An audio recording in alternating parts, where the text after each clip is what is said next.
ইতিহাসের পাতায় গর্ব, অর্থনীতিতে অবদান সবই আছে। তারপরও নরসিংদীর উন্নয়ন যেন আটকে আছে শুধু আশ্বাসেই। ভোটাররা বলছেন, নির্বাচন এলেই মেলে প্রতিশ্রুতির বন্যা, কিন্তু ভোট শেষে খোঁজ মেলে না কারো। আসছে নির্বাচন ঘিরে তাই নতুন প্রত্যাশায় দিন গুনছেন তারা।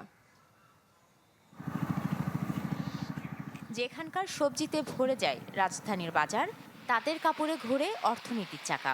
সেই নরসিংদীতেই সংকট যেন পিছু ছাড়ছে না। এই যেমন স্বাস্থ্যসেবা, গোটা জেলাতেই নিশ্চয়তা মেলে না আধুনিক চিকিৎসার। নেই সিসিইউ, আইসিইউ সুবিধা সম্পন্ন হাসপাতাল, ফলে গুরুতর রোগী নিয়ে ছুটতে হয় ঢাকায়।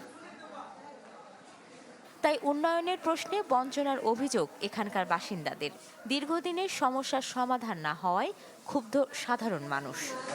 যে কোনো একটু ছোটখাটো সমস্যা ঢাকা চলে যেত, নরসিংদীতে কোনো সিসিও আইসিইউর কোনো ব্যবস্থা নেই। বিগত সময়গুলোতে নির্বাচন দেখেছি এবং নির্বাচনে যে প্রার্থীরা ছিল তারা আমাদেরকে অনেক প্রত্যাশা বা অনেক আশা জাগিয়েছে, কিন্তু তার কোনোটাই বাস্তবায়ন হয় না। হিরন আরও মিনারেল ওয়াটার মাত্র 50 পয়সায় প্রতি লিটার।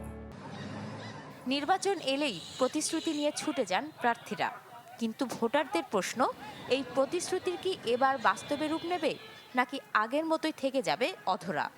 শিক্ষা ব্যবস্থাটা আমি মনে করি যে আরো উন্নত করা দরকার।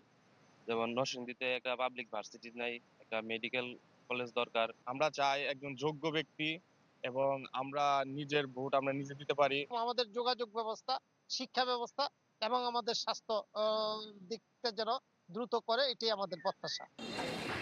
বিশ্লেষকরা বলছেন, ঐতিহ্য, সবজি আর তাঁত শিল্পের প্রসিদ্ধের পাশাপাশি এই জেলা পরিচিতি পেয়েছে শিক্ষানগরী হিসেবে। তারপরও উচ্চশিক্ষা গ্রহণে নেই পর্যাপ্ত সুযোগ সুবিধা। উচ্চশিক্ষার ক্ষেত্রে নরসিংদীতে এখনো আমরা পরিপূর্ণতা অর্জন করতে পারিনি। বিশেষ করে অর্থনৈতিক অবস্থা, এই সব কিছু মিলিয়ে যদি বিবেচনা করি তাহলে নরসিংদীতে অনেক আগেই একটি পাবলিক বিশ্ববিদ্যালয় হয়ে যাওয়ার কথা ছিল, যেটি এখনো আমাদের হয়নি। এটি আগামী দিনে যারা নির্বাচিত হবে তাদের কাছে একটি শোভনীয় দাবি। ত্রয়োদশ জাতীয় সংসদ নির্বাচনে নরসিংদীর 5টি আসনে মোট ভোটার 19 লাখের বেশি। Desk report, channel 24।